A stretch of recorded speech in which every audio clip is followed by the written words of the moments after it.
వేడి వేడి అన్నంలో ఈ మామిడికాయ చిన్న ముక్కలు పచ్చడి వేసుకుని కొంచెం నెయ్యి తగిలించి అలా కలిపి ఒక్కో ముద్ద తింటూ ఉంటే ప్రతి ముద్దకి ఒక చిన్న మామిడికాయ ముక్క పంట కింద కరకరలాడుతూ పుల్ల పుల్లగా కారం కారంగా అబ్బో ఎంత కమ్మగా ఉంటుందో కదా. ఎక్కువ కష్టపడకుండా సింపుల్గా చిన్న ముక్కల మామిడికాయ పచ్చడి చూపిస్తున్నాను, మీరు కూడా ట్రై చేయండి.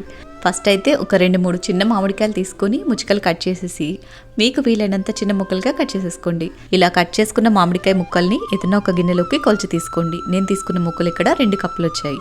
2 కప్పుల మామిడికాయ ముక్కలకి 1/2 కప్పు ఉప్పు, 1/2 కప్పు కారం, 1 స్పూన్ ఆవపిండి, 1/2 స్పూన్ మెంతిపిండి, 1 స్పూన్ కచ్చపచ్చగా దంచిన వెల్లుల్లి పేస్ట్, అలాగే ముక్కలు కొలుచుకున్న అదే కప్పు తోటి 1/4 కప్పు వరకు గోరువెచ్చగా ఉన్న పల్లి నూనె వేసుకోండి. పల్లి నూనెని కొంచెం లైట్గా వేడి చేసి యాడ్ చేసుకోవాలి. ఇవన్నీ కూడా చక్కగా మిక్స్ చేసి ఒక్కరోజు ఊరనివ్వండి. మరుసటి రోజు కల్లా ఆయిల్ పైకి తేలుతూ చక్కగా పచ్చడి రెడీ అయిపోతుంది. వేడివేడి అన్నంలో అద్భుతంగా ఉంటుంది, తప్పకుండా ట్రై చేయండి. పచ్చడి సింపుల్గా అయిపోవాలని నేను ఈ పచ్చడికి కావాల్సిన ఆవపిండి, మెంతిపిండి, కారం అన్నీ కూడా srinivasafoods.com వెబ్సైట్లో తీసుకున్నాను.